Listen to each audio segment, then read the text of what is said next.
आपल्या ज्येष्ठ नागरिक प्रतिष्ठानचे प्रमुख ज्यांच्या प्रेरणेने या कार्याला सुरुवात झाली असे आदरणीय दत्ता मेघे साहेब, प्रतिष्ठानच्या ट्रस्टी, सगळे सन्मान्य ट्रस्टी, आपले सगळे आमदार, माजी आमदार आणि विशेषतः अशोक लेलँड या कंपनीशी संबंधित महेश बाबू आणि त्यांचे सर्व सहकारीगण आणि उपस्थित बांधवांना आणि बहिणींनी, माझं भाषण महेश बाबूंना आणि त्यांना कळावं म्हणून मी हिंदी में बोलतो। मुझे बहुत खुशी है कि अशोक लेलैंड ने स्विच मोबिलिटी, उनके कंपनी ने आज एक डबल डेकर बस हमारे ज्येष्ठ नागरिक प्रतिष्ठान को डोनेशन में दी है। इस बस की कैपेसिटी 65 लोगों की है और ये बहुत सुंदर और अच्छी बस है। ये बस हमें दिव्यांग और ज्येष्ठ नागरिकों के जीवन में आनंद निर्माण करने के लिए जो जो उपक्रम हम चलाते हैं उसमें से आज विशेष रूप से हिंदुजा परिवार, मेरे मित्र अशोक जी, गोपी जी, इन सब लोगों ने एक रिक्वेस्ट करने के बाद ये बस दी और इसका फ़ायदा हमारे ज्येष्ठ नागरिकों को आज मिलने वाला है। इसकी मुझे बहुत खुशी है। अभी हमारे पास एक बस है, वो इलेक्ट्रो कंपनी की है और उसको 5-6 साल हो गए हैं। योगायोग से कल ही मेरे पास कृष्णा रेड्डी आए थे और वो भी आने वाले 1 महीने के अंदर हमारी पुरानी बस लेके गए हैं और उसको फिर से एयर कंडीशनिंग पूरा नई बस तैयार करके और उसके साथ और एक नई बस डोनेशन में से 2 बसेस यहाँ आएगी। हमारे यहाँ टाटा मोटर्स ने भी हमको एक बस दी है, वो भी इस महीने में आएगी। ये 4 बसेस होने के बाद जो हमारे यहाँ ज्येष्ठ नागरिक मंडलों की जो विशेष रूप से वेटिंग लिस्ट है, अनेक मंडल हमको बोलते हैं पर राजू मिश्रा जी के सामने प्रश्न होता है कि बस की अवेलेबिलिटी कैसे करके दें। तो 4 बसेस होने के बाद मुझे विश्वास है कि आप सब लोगों को आनंद लेने के लिए बस का उपयोग होगा। नागपुर से धापेवाड़ा, आदासा और अब नागपुर से अंबोरा भी हमने बहुत सुंदर बनाया। वहाँ एक म्यूज़िकल फाउंटेन, एक बहुत बड़ा केबल स्टेट ब्रिज और कैप्सूल लिफ्ट से ऊपर जाकर गोसीखुर्द धरण देखने के लिए मिलता है और बहुत अच्छी अच्छी सुविधाएं वहाँ की है। तो गोसीखुर्द का ये जो हमारा अंबोरा, रामटेक, खिंडसी, धापेवाड़ा, आदासा, माहूर, शेगांव और उसके साथ हम कड़म भी जाएंगे। तो धीरे धीरे हम लोग विदर्भ में ही ये लेके जा रहे हैं। आगे भविष्य में सोचेंगे कि हम शिरडी तक पहुंचने की कोशिश करेंगे। विशेष रूप से जो हमारे समाज के सीनियर सिटीजन हैं, जो घर में कभी कभी सीनियर सिटीजन होने के नाते घर के बड़े जवान लोग जो रहते हैं उतना ध्यान उनके तरफ नहीं दे सकते, उनको घर में अकेलापन महसूस होता है और इसलिए ये आनंद का क्षण उनके जीवन में आएगा। हमारे आदासा में मेरी माँ के स्मरणार्थ एक अन्नपूर्णा रेस्टोरेंट है और जो वहाँ जाते हैं तो वहाँ भोजन की भी व्यवस्था कम पैसे में वहाँ होती है। वो भी भोजनालय बहुत लोकप्रिय हुआ।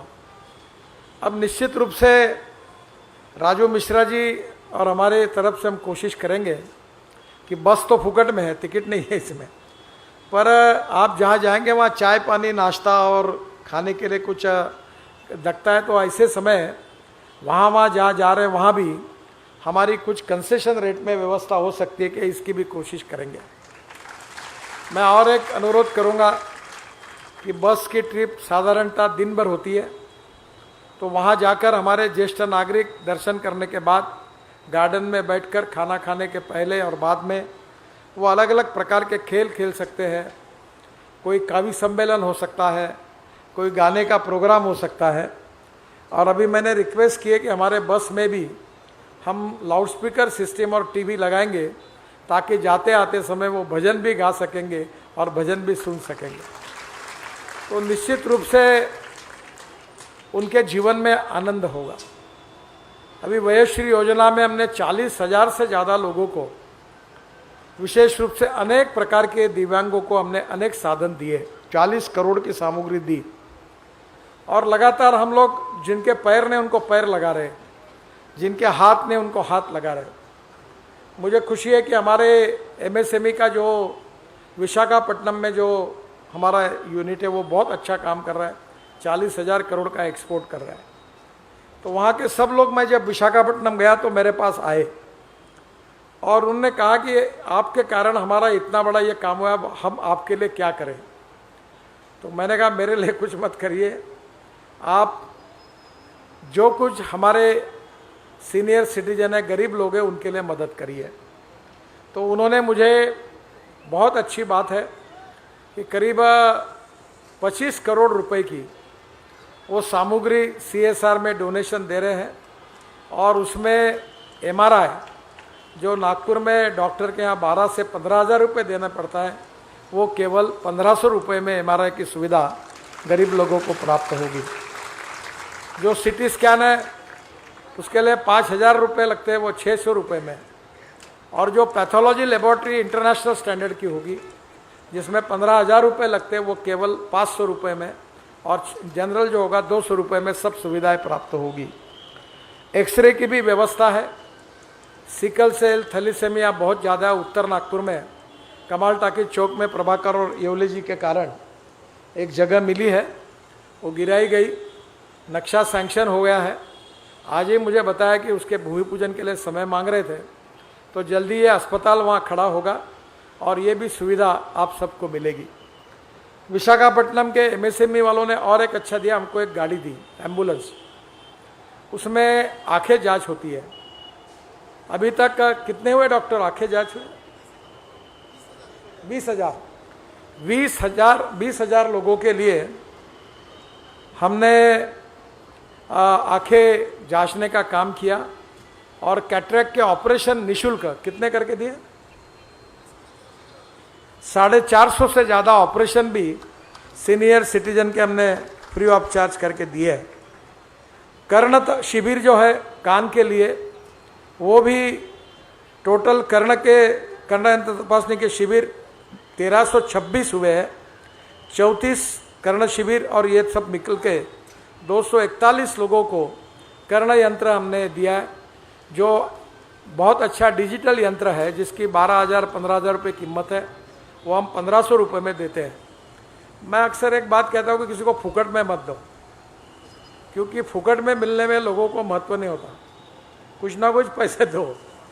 तो कम पैसे में अभी चश्मा हमने दिया, तो चश्मा इतने अच्छे क्वालिटी का है कि अब मैं नाम नहीं लेता, पर नागपुर में एक बहुत धनवान लोगों की कॉलोनी बनी है और ये 100 रुपये में चश्मा मिलता है।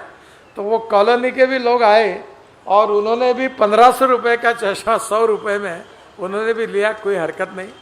तो उनको भी ये मिल गया। तो हर चीज़ क्वालिटी की और अच्छी मिले और लोगों की सेवा, ये यंत्र के कारण अनेक लोग सुन रहे, वो जो सुनते नहीं थे वो सुनने लगे। वैसे मैं ये कोशिश करते रहता हूँ कि हम कैसी मदद करें। पार्किंसन ये ऐसा असाध्य रोग है कि इसके ऊपर कोई दवाई नहीं है। अब मैं पूना में हमारे BVG कंपनी है, हनुमंत गायकवाड़, उनकी आयुर्वेदिक रिसर्च लेबॉर्ट्री भी है और डॉक्टर भी है। 40-40 लोग काफ़ी रिसर्च करते हैं। तो उनके यहाँ से मैं दवाई लेके आता हूँ और मुझे इतनी खुशी है कि नागपुर के बड़े बड़े लोग जो पार्किंसन से ग्रस्त थे, चल नहीं सकते थे, ऐसे करीब 150 लोगों को हमने निःशुल्क ये दवाई दी और 60% 70% उनमें इम्प्रूवमेंट हुई और वो काफ़ी सुधार हुआ, वो दवाई ले रहे हैं। हमारे यहाँ मुझे याद है 500 से ज़्यादा लड़कों को हमने पैर लगा के दिए। तो मैं धनवटा नेशनल कॉलेज में अभी कार्यक्रम हुआ, इसके पहले महल में मेरे घर पर हुआ था। जो स्ट्रेचर पर आए थे उनको पैर लगने के बाद वो बुलेट चलाने लगे, दौड़ने लगे, हॉकी खेलने लगे, फुटबॉल खेलने लगे और उनका जीवन बदल गया। तो मुझे ऐसा लगता है कि हमारे नागपुर शहर में पहले हम कोशिश करेंगे ऐसा एक भी दिव्यांग न रहे कि जिसका जो चल नहीं सकता, जो दौड़ नहीं सकता। मुझे बहुत खुशी है कि हम एक 25 करोड़ रुपए खर्चा करके कृष्णाभाऊ खोपड़े यहाँ आए, उनके आग्रह पर पूर्व नागपुर में एक दिव्यांग पार्क बना रहे इंटरनेशनल स्टैंडर्ड का, और वहाँ दिव्यांग सुबह से शाम तक सब अत्याधुनिक व्यवस्थाएं हैं, वहाँ जाके आनंद से रह सकेंगे। हम एक कोशिश कर रहे हैं कि एक जगह की बात है एनआईटी की, वो हमारे ज्येष्ठ नागरिक मंडल को मिले और एक परमानेंट रोज़ सुबह से शाम तक लोग आए, अलग अलग प्रकार के बैठने के भी खेल खेले, वहाँ बाकी भी खेल खेले, बाकी कार्यक्रम भी करें। इस प्रकार की योजना हमारे सबके मन में है। एक्चुअली ये सब काम जो हो रहा है, इसमें हमारे राजू मिश्रा जी, अविनाश, इनके साथ साथ हमारे ट्रस्टी जो है, ये भी काफ़ी सहयोग कर रहे हैं, और सबके सहयोग के कारण ये बहुत अच्छा काम हो रहा है। हमने सांस्कृतिक महोत्सव भी किया था ज्येष्ठ नागरिकों के लिए, जिसमें बहुत अच्छे अच्छे कार्यक्रम हुए। नितिन मुकेश का कार्यक्रम हुआ, कबीर के भजनों का कार्यक्रम हुआ, और लोगों ने इन सब का बहुत आनंद लिया। कहीं ना कहीं हमारे ज्येष्ठ नागरिक मंडल के लोग, हमारे ज्येष्ठ नागरिक सदस्य हैं, उनके मंडलों को अच्छे मैदान मिले, अच्छा गार्डन मिले, वहाँ योगासन व्यायाम वो कर सके, और उसके साथ साथ उनके जीवन में दुख और दर्द से मुक्ति मिलकर उनके खुशी और आनंद कैसे हम लाए, यही कोशिश हम करते हैं। मुझे याद है कि ये जो ज्येष्ठ नागरिक प्रतिष्ठान की कल्पना जब आई, तब दत्ता भाऊ ने मुझे कहा कि मेरी इच्छा ज्येष्ठ नागरिकों के लिए काम करने की है, और उन्हीं के इच्छा के कारण ये ज्येष्ठ नागरिक प्रतिष्ठान की स्थापना की गई, और उसी के साथ साथ अनेक ज्येष्ठ नागरिक मंडलों को जोड़ा गया। अब नागपुर में भी है, विदर्भ में है, अनेक नागरिक मंडल जुड़े हैं, और अब आने वाले समय में हम लोग और एक आँखों की जांच करने के लिए एक वैन एम्बुलेंस ला रहे हैं, क्योंकि बहुत डिमांड है। अब फिर मुझे कुछ ज्येष्ठ नागरिक महिलाओं ने कहा कि हमारे लिए डेंटिस्ट के पास जाने में बहुत पैसे लगते हैं, तो अभी हम ऐसी एक मूवेबल गाड़ी ला रहे हैं कि उस एरिया में उस दिन हमारे डेंटिस्ट डॉक्टर आएंगे, और दांत का जितना कुछ दांत की ये काम है वो निःशुल्क करके देंगे, ताकि ये भी ज्येष्ठ नागरिकों के लिए दिलासा बने। आँख के लिए कैटरैक्ट के ऑपरेशन हो रहे, चश्मे लग रहे, इतना ही नहीं तो कान के मशीन लग रहे, अब दांत का भी हुआ है। दिव्यांग और ज्येष्ठ नागरिक दोनों का जीवन आनंदमय करने के लिए जो जो हम कर सकते हैं वो हम सब करने की कोशिश कर रहे हैं। एक बात जरूर है कि आज का जो युवा है वो कल का भी सीनियर नागरिक बनने वाला है, तो सब युवाओं ने ये ध्यान में रखना चाहिए कि हम भी कभी ना कभी इस अवस्था से जाने वाले हैं, और इसलिए जो घर में बहू है, लड़के हैं, बेटे हैं, ये इन्होंने भी अपने घर में सीनियर सिटीजन की तरफ अच्छी तरह से देखभाल करनी चाहिए। मुझे एक मैं जब मंत्री था तो मनोहर जोशी मुख्यमंत्री थे, और उन्होंने ये जो वृद्धाश्रम की योजना लाई, वो बड़े संवेदनशील थे उसके बारे में। तो योजना के उद्घाटन हुआ तब उन्होंने एक अच्छी बात कही थी कि योजना शुरू करने का मुझे आनंद हो रहा है, पर वृद्धाश्रम हमको समाज में करने पड़ रहे, इसका दुख है। क्योंकि वृद्धाश्रम बनाने की जरूरत क्यों पड़ रही है? मैं जब पालक मंत्री था नागपुर का, तो उस समय हमारे भाऊ मुड़क जो थे, उनके जो साले थे वो आदिम जाति के आदिम सेवा संघ में काम करे, वखरे जी थे, तो उनको मैंने आदासा का वृद्धाश्रम दिया, क्योंकि वो संस्था बहुत अच्छी थी। और आज भी उस वृद्धाश्रम में 150 लोग हैं, और मैं वहाँ, मेरा भी संपर्क है, उनके तरफ मैं ध्यान देता हूँ। जब मैं 61 साल का हुआ तो मुझे जो कुछ पैसे मिले उसमें 5 करोड़ मैंने भी अपने डालकर मैंने डोनेशन दे दिया। तब वहाँ उनको मैंने फिर से टीवी लगा के दिया बड़ा, वहाँ शौचालय करके दिए, अनेक व्यवस्थाएं करके दी। उनके चेहरे पे जब भी मैं आदासा जाता हूँ तो उनको बहुत खुशी होती है। और मैं आपको भी कहूँगा कि आप भी क्रियाशील रूप से एक्टिव बनिए। अभी आदासा के गणेश मंदिर में हमने एक योजना तैयार की है कि 1 सहस्त्र आवर्तन अथर्व शीर्ष वहाँ उसका कार्यक्रम करने वाले हैं। कोई भी जात का व्यक्ति आ सकता है, केवल वो हाथ पैर धोकर पैजामा कुर्ता या धोती कुर्ता में आए, क्योंकि हम पूजा करने वाले हैं। और वहाँ आकर बैठकर हम वहाँ ये अथर्व शीर्ष के 1 सहस्त्र आवर्तन करने वाले हैं। मैं आपसे अनुरोध करूँगा कि कहीं ना कहीं अपना मन हमने अनेक अच्छे कामों में विशेष रूप से 60 साल के बाद लगाना चाहिए, क्योंकि जो अकेलापन महसूस होता है वो हमको अस्वस्थ करता है। और इसलिए ज्येष्ठ नागरिक मंडल की और एक्टिविटी बढ़े और कार्यक्रम बढ़े, कवि सम्मेलन हो, गीत गायन के स्पर्धाएँ हो, सांस्कृतिक कार्यक्रम हो। जहां हम शेगांव जाएंगे, अभी मैं एक नाम भूल गया, श्री सती अनुसया माता संस्थान पारड़ सिंगा, यहाँ जब हम हमारी लेके जाते हैं तो संस्थान की तरफ से मुफ्त में भोजन की व्यवस्था होती है। मैं वहाँ के अध्यक्ष चरण सिंह ठाकुर जी का भी धन्यवाद करूँगा।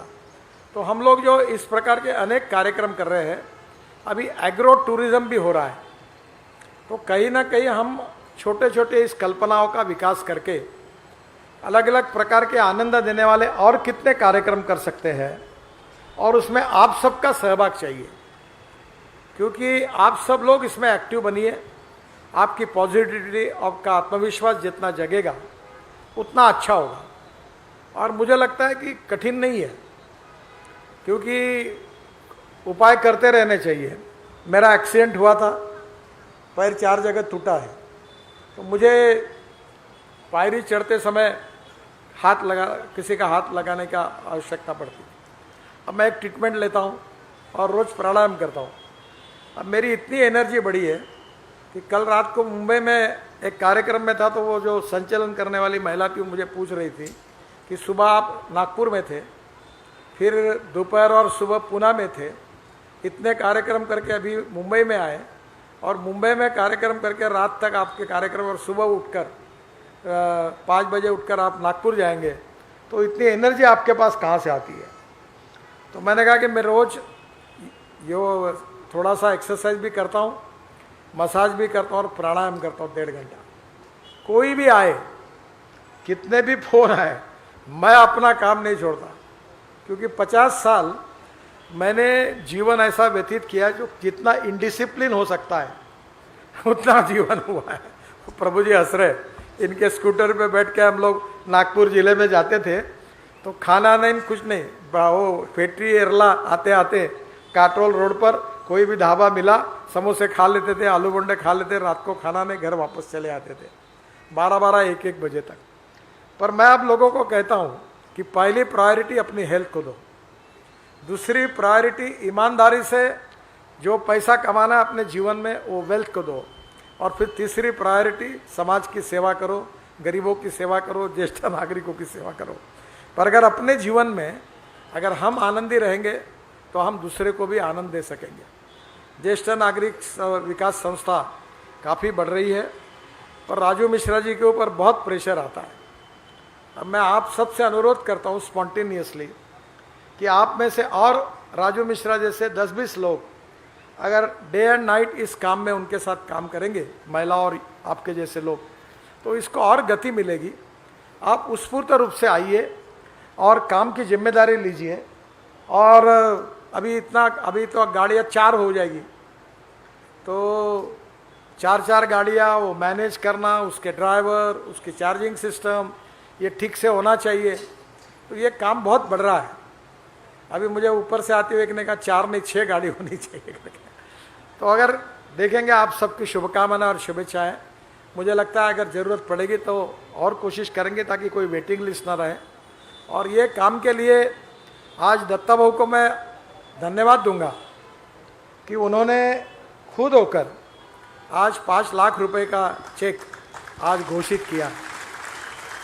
वैसे मेरे मन में बहुत दिनों से एक बात है, हमने एक घर के लिए बहुत प्रयास किया था कि दत्ता भाऊ के नाम से हम एक विरंगुड़ा केंद्र जहां दिन भर ज्येष्ठ नागरिक क्लब जैसा बनाए, तो वो कोशिश कर रहे थे, पर अभी तक उसमें सफलता नहीं मिली।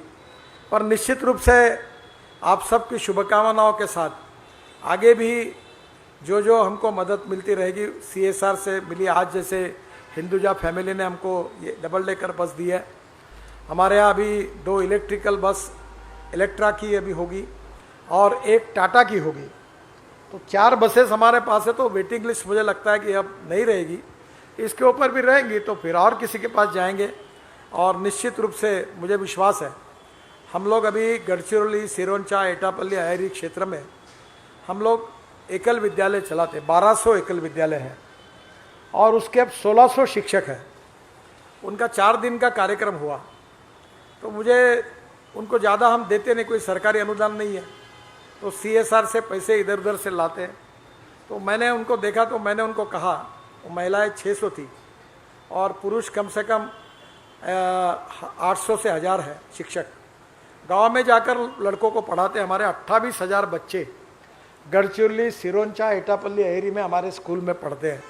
वो गीत समझा सिखाते हैं, हस्त सभी बहुत अच्छा का प्रोग्राम चल रहा है। लक्ष्मणराव मानकर जो हमारे मेंबर ऑफ पार्लियामेंट है भंडारा के, जिनके मार्गदर्शन में मैं पार्टी में आया, तो उनके देहांत के बाद मैं, अरविंद शाहपुरकर और विलास जी फडणवीस और मनोहर शेंडे जी बैठे थे।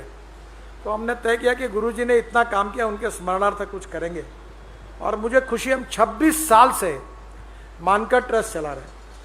अब वो करते करते मदन कापरे जो डॉक्टर है यहाँ के, बहुत अच्छे बड़े डॉक्टर, कभी भी वर्ल्ड लेवल के बड़े डॉक्टर हैं, तो मैंने उनको कहा, तो वो मेड़घाट में जाते हैं हर संडे, और मेड़घाट में जाकर उन्होंने 4000 से ज़्यादा सर्जरी फ्री ऑफ चार्ज कर दी आदिवासी क्षेत्र में।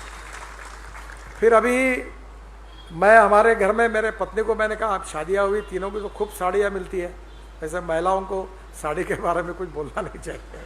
तो मैंने उनको कहा कि इतनी भारी भारी साड़ियाँ आप एक बार पहनते फिर तो पहनती नहीं, तो आप इसको इकट्ठा करो।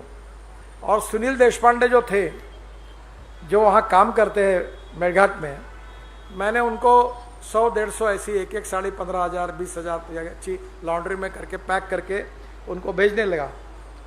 अभी उनके यहाँ जितने आदिवासियों की शादी होती है, तो वो सुनील देशपांडे का देहांत हो गया कोविड में, तो उसकी पत्नी काम करती है, तो उनके पास आदिवासी आते हैं और बोलते हैं कि हमारे यहाँ शादी है, गडकरी साहब का आहेर हमको मिलना चाहिए तो फिर वो साड़ी उनके पास जाती है। तो मैं और एक काम आप सबको आह्वान करूँगा कि आपके यहाँ बहुत से घरों में पुराने कपड़े, फटे हुए नहीं, जो आप यूज़ नहीं करते, ऐसे पुराने कपड़े, पुराने जूते चप्पल हम लोग अब इकट्ठा करने वाले हैं। और ये पूरे इकट्ठा करके इसको अच्छा बनाकर लॉन्ड्री में धोकर, और फिर हम उसको, जो गरीब लोग हैं जिनके शरीर पर कपड़ा नहीं है, ऐसे लोगों तक वो जूते चप्पल हम भेजने वाले हैं। तो ये अनेक घरों में पड़े, बोरे से पड़े, जो काम में नहीं, कोई पहनता नहीं, वो कहीं तो भी इकट्ठा करके उसको हम लोग मोची से अच्छा करके पॉलिश वगैरह बनाकर डब्बे में पैक करके हम लेके जाएंगे। और ऐसे जो असहाय लोग हैं जिनके पास नहीं है पहनने के लिए, जूते नहीं है, कपड़े नहीं है, उनके पास पहुंचा के देंगे। तो धीरे धीरे, जैसे राजू मिश्रा जी ने कहा कि हमने अनाज इकट्ठा किया, मुझे याद है कोविड के समय में हमने हमारे आदिवासी क्षेत्र में जहाँ वहाँ था, अनेक जगह पर किराना और अनाज दिया। उन लोगों के आंखों में आंसू थे। तो ये एक ही बात है कि हमारे यहाँ एक अच्छा गीत है, चलो जलाए दीप वहाँ जहाँ अभी भी अंधेरा है। तो जहाँ जहाँ अंधेरा है वहाँ वहाँ खुशी, आनंद, इसका प्रकाश जाए, यही हमारी सबकी कोशिश है। और इसमें आप सब लोगों का सहयोग, आप राजू ने मुझे कहा कि 500 लोगों की व्यवस्था की, और बाहर भी लोग खड़े हैं क्योंकि बहुत प्रमाण में लोग आए। अब इस संगठन को अलग अलग प्रकार के ज्येष्ठ नागरिक मंडल जुड़े हैं, बहुत लोग काम कर रहे, मेरे सामने बैठे हुए लोग हैं। अब मेडिकल कैंप ले रहे हैं, तो ये काम को और बढ़ाने की आवश्यकता है। और आप जैसे लोग राजू जी से संपर्क करके, और हमारे जो यहाँ मंच पर सभी ट्रस्टी बैठे हैं, उनको भी मेरा अनुरोध है कि वो एक एक मिलकर कुछ जिम्मेदारियाँ ले और हम लोगों की सेवा करते रहें, क्योंकि लोगों का आशीर्वाद ये सबसे बड़ा होता है। मेरा 2004 में जब एक्सीडेंट हुआ था, तो मेरा पैर बहुत ही, मेरी पूरी फैमिली का एक्सीडेंट हुआ। जो लोग गाड़ी देखते हैं वो देखते इसमें कोई बच नहीं सकता। तो मुझे बहुत बार गाड़ी देखने के बाद लोगों ने पूछा कि आप कैसे बच गए। जबकि उसमें मेरी बेटी थी, बेटा था, मैं था, पत्नी थी, वो पुलिस का ड्राइवर था, एक पीए था चारू बुखारे करके।